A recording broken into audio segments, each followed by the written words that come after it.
Hello and welcome, dear electronic music addicts, to another episode of the EMA Podcast. Get ready, because today we're taking a truly epic deep dive into some really recent, vibrant, and sometimes controversial news from the heart of the electronic music world. We've got a stack of incredible sources. We're talking major festival highlights, some fascinating behind-the-scenes stuff, things you definitely need to know. That's right. And our mission today really is to unpack the most important details, the discussions coming out of Tomorrowland and Sonar 2025. We'll try to give some context, connect the dots a bit, and explore what these events mean for the scene, and for how you understand these huge festivals.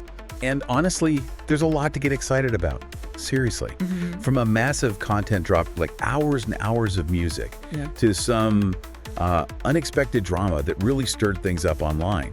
And even a pretty thought-provoking decision by a top artist that, it has everyone talking. What's fascinating is how these different things kind of speak to how live electronic music is evolving. Okay, let's unpack this. So let's kick things off with some absolutely incredible news. It really feels like a gift to the whole electronic music community. Tomorrowland, the legendary festival, has just dropped over 100 complete DJ sets on its official YouTube channel. And get this, they might not even be done yet. More could be coming. This isn't just a compilation, it's like a gold mine. A real treasure trove for reliving Tomorrowland 2025. It really is an amazing release, especially at this scale. I mean, just to give some perspective, Tomorrowland 2025 in Boom, Belgium, it pulled in over 400,000 people across 2 weekends. Think about that. Almost 500,000 people seeing these sets live. And there was that incident we'll get to, but overall, the festival delivered just countless unforgettable moments from the world's best DJs. And now, instead of just memories, we can actually relive it all right from home. Exactly. And it's so easy to access. That's the beauty of it. You can find all this amazing stuff on the official YouTube playlist. It's called Tomorrowland Belgium 2025 Live Sets. The quality, pristine, the sets, complete. And the playlist is actually growing, like daily. We're talking more than 100 hours of HD music. Just a click away. It's almost overwhelming, but in a good way. It really is. And the lineup already available is just, wow. A proper who's who of electronic music across different genres. You've got legends like Armin van Buuren, right? Showing his incredible range with both techno and trance sets. Main stage, Freedom Stage, delivered with that energy only he has. Then there's Charlotte de Witt, absolutely ignited the main stage. That hypnotic, forceful techno she does just commands your attention. And Hardwell's there too, of course. High energy sets, those explosive drops. His track selection just proves why he's still so huge, such a fan favorite. And that's just scratching the surface, isn't it? Exactly. That's just the tip of the iceberg. You can also find sets from Amélie Lenz, Rainier Zonneveld, Tale of Us, Nico Moreno, Martin Garrix, Nina Kraviz. The list goes on. And if you love collaborations, some of the really memorable B2Bs back-to-backs are up too. Like which ones? Well, Cassian and Kevin DeVries, for one.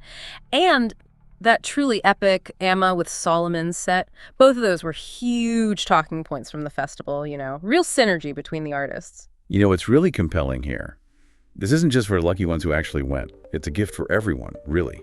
We're reliving it if you were there, sure. But also, it's like this bridge for people who couldn't go, but really want to feel that unique vibe the festival creates. And here's where it gets really interesting. It's a chance to soak in not just the sound, but the amazing visuals, the crystal clear audio, the whole artistic package from each stage. It kind of keeps that electronic summer feeling alive, long after the festival's over. Absolutely. And beyond just the festival vibe, there are practical benefits too. It's perfect for discovering new artists you maybe haven't heard, or exploring other genres you're curious about, or honestly, just having an amazing set playing while you work, or exercise, or just chill out. It makes top-tier electronic music so accessible. Yeah, totally.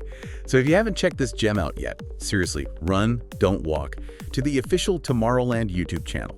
Look for Tomorrowland Belgium 2025 live sets. And when you do, let us know. What was your favorite set? Did you find any unexpected gems you're now obsessed with? We want to hear about it. Okay, so while Tomorrowland gave us this incredible digital archive of pure joy, it wasn't all smooth sailing. There was also some very public tension, from shared stages to shared online outrage. Let's unpack that incident during the second weekend that really got people talking. It's the whole Nico Moreno and Dimitri Vegas situation. Yeah, that caused quite a stir, didn't it? And it really shows how fast things can escalate now in the digital age. So the core of it was Nico Moreno. He's a big name in industrial techno, playing an edited version of a Dimitri Vegas and Junkie Kid remix. It was Bounty Hunter. Oops. And the key thing here is that this particular track was supposedly like a signature tune for Dimitri's planned set later that same day. A track fans really associate with him. Right, and the crowd picked up on it instantly, or at least it seemed like they did. That viral video showed Dimitri looking pretty unhappy. You could see him looking at the booth, talking to his team. His whole vibe just shifted from party mode to, well, clearly annoyed. And interestingly, when Tomorrowland put Nico's set on YouTube later, that specific shot of Dimitri, gone, replaced. But the original clip was already everywhere by then. Shows how fast things spread. Oh, absolutely. Social media just exploded. Fans were totally divided. You had one side saying, look, Moreno can play whatever track is available. Artistic freedom, right? A track isn't owned once it's out. But then others were arguing for, like, respecting exclusivity for these signature moments, especially at a huge event like Tomorrowland. And for an artist like Dimitri Vegas, it became this whole debate about unspoken rules versus creative freedom. So with it blowing up like that, how did it actually get resolved? Well, credit where it's due. A few days later, Dimitri Vegas himself posted a video on his Instagram, addressed the whole thing directly, and his explanation was actually quite insightful, pretty nuanced, considering how heated it got online. Okay, what did he say? He basically clarified there was no bad intention from Nico Moreno. He called it an unfortunate coincidence. Explained that the remix had actually been modified by someone else, given a different name. So Nico might have played it without knowing its full significance to Dimitri's set. Ah, okay. So a track ID issue almost. Sorta, yeah. Dimitri stressed he wasn't looking for drama, said only the original creators could really claim rights. And these kinds of accidents can happen to anyone. He even said it'd be ridiculous for an artist to claim an iconic 90s sound as exclusively theirs. And he expressed real respect for the techno scene and for Nico Moreno's style. Wow, okay. That's a pretty mature way to handle it, especially when social media is practically begging for a fight. So essentially a misunderstanding made worse by maybe a confusing track edit. But does this whole thing suggest maybe we need a better communication or some kind of track etiquette between DJs at this level? Or was it just a weird one-off like Dimitri implied? Well, what it really highlights, I think, is this kind of evolving social contract between artists, fans in this super connected digital world. It's not just about the live set anymore. It's managing perception, controlling the narrative online, and how transparency can actually diffuse these online firestorms. So maybe it was isolated, yeah, but it definitely makes you think about how artists navigate these shared spaces and the idea of owning a musical moment. Dimitri's explanation, focusing on misunderstanding, not blame, that showed a way to de-escalate. Other artists might take note. So what does this all mean for you listening? What do you think? Should Nico have dug deeper before playing that version? Or was it just, like Dimitri said, a coincidence that spiraled, showing the pitfalls of finding music online today? Something to think about. Okay, so that incident showed the complexities of artist relationships and social media going wild. Now let's shift gears over to Sonar. A different kind of controversy popped up there, this time about performance authenticity, and it involves one of the most respected producers out there, Prydz. And this isn't about a new track or holograms, but a choice he made at Sonar Barcelona back in June 2025, using a pre-recorded set. Right, and the speculation started pretty quietly, actually. Some people at Sonar, especially those near the front, noticed Prydz didn't seem to be interacting much with the decks during his AV show. That sparked talk online, whispers and forum posts.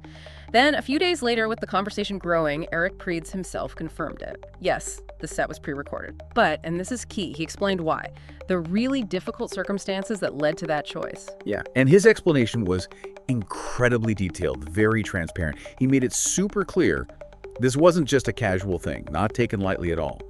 It was because of major, sudden technical failures with the gear on stage. I mean, to quote Prydz directly, he said, "I'm not sure who of you were there that night, but the long delay and all the people running around the stage in silence was due to equipment malfunction. Nothing worked. Only one CDJ with a USB put seemed to work." He continued, "After trying to replace the players, the mixer several times without luck, we all realized there wasn't going to be a show." Just imagine that chaos backstage. Exactly. So picture it. You're faced with this total technical meltdown right there, minutes before you go on. What do you do? Prydz found a solution, a last resort, really. He remembered his tour manager had a USB stick with practice sets. Backups they'd used for his incredibly complex Holosphere 2.0 shows those need perfect sync.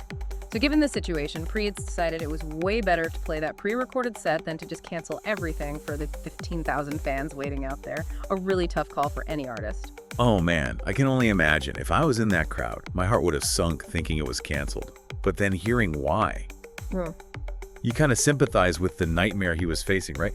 And as you'd expect, the initial reaction was, well, mixed. Some disappointment, some whispers from people expecting a fully live improvised set.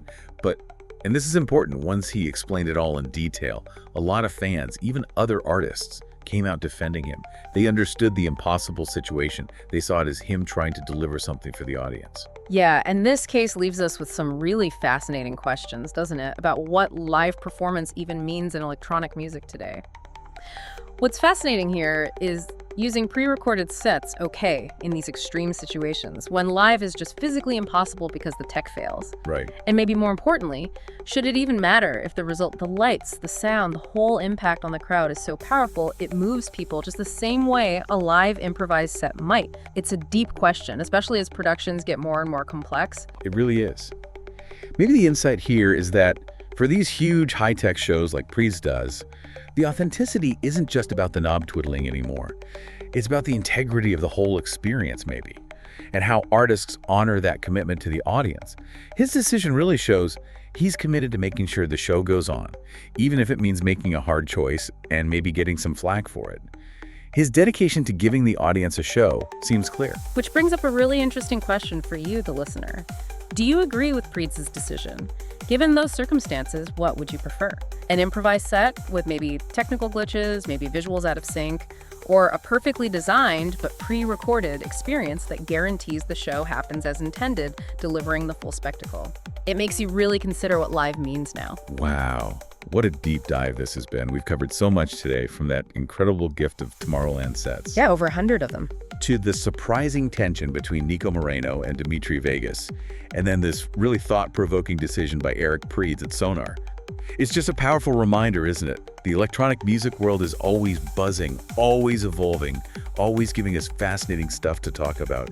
From pure celebration and shared joy to these tougher conversations about authenticity, artist responsibility, especially in this digital age. Indeed. And staying informed, engaging critically with these kinds of developments, it's crucial, really, for understanding the scene's dynamics. It's about appreciating the music, yeah, but also the artist, the whole experience around it, and knowing these conversations actually shape the future of the sounds we all love. Couldn't agree more. Thank you so much for tuning into this episode of the Electronic Music Addict Podcast. Don't forget to follow us for more information and analysis about the world of electronic music. See you soon. And remember, turn the world into a dance floor.